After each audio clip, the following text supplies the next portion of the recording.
নানা জল্পনা কল্পনার মধ্য দিয়ে ঈদে মুক্তি পেতে যাচ্ছে বলিউড মেগাস্টার সাকিব খানের বরবাদ সিনেমার প্রদর্শন অনুষ্ঠিত হয়েছে বাংলাদেশ চলচ্চিত্র সার্টিফিকেশন বোর্ডে। মঙ্গলবার 25শে মার্চ সেখানে সিনেমার প্রদর্শন দেখতে যান নির্মাতা ও বোর্ড সদস্য কাজী হায়াত। সিনেমা দেখে বের হওয়ার সময় গেটে তার গাড়ি আটকে রাখেন সাকিব ভক্তরা।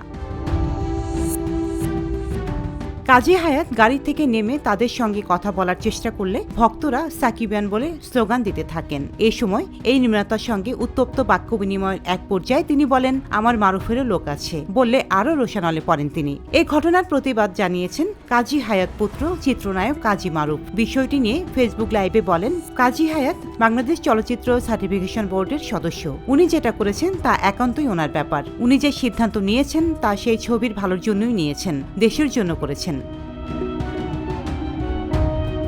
বিষয়টি নিয়ে মারুফ আরও বলেন, মারুফের লোক আছে বলে বাবা বুঝিয়েছেন, আমার দর্শক আছে, একসময় আমারও দর্শক ছিল। মারুফ মনে করেন এখনকার দর্শকেরা গল্প প্রধান সিনেমা থেকে ভায়োলেন্স বেশি পছন্দ করেন। এখনকার প্রজন্ম আমার সিনেমা দেখেনি, দেখলে হয়তো পছন্দ করবেন না। তার মতে নির্মাতাদের দায়বদ্ধতার জায়গা আছে, টাকার জন্য যা খুশি বানানো উচিত নয়। নির্মাতাদের সেলফ অ্যান্ড সেন্সরশিপ থাকা উচিত।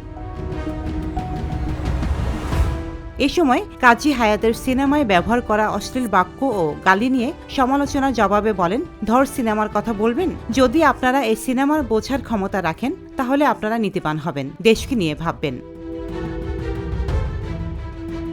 এছাড়া সাকিব খানের সঙ্গে আমার ভালো সম্পর্ক আছে, দুজনের সম্পর্ক নষ্ট করার জন্য অনেকেই এমন করছেন। এরপর সাকিবের দৃষ্টি আকর্ষণ করে বলেন, সাকিব তোমাকে ইচ্ছে করেই ফোন দেয়নি, তুমি বিষয়টি দেখো। রোজিনা বেগম, দেশকাল নিউজ।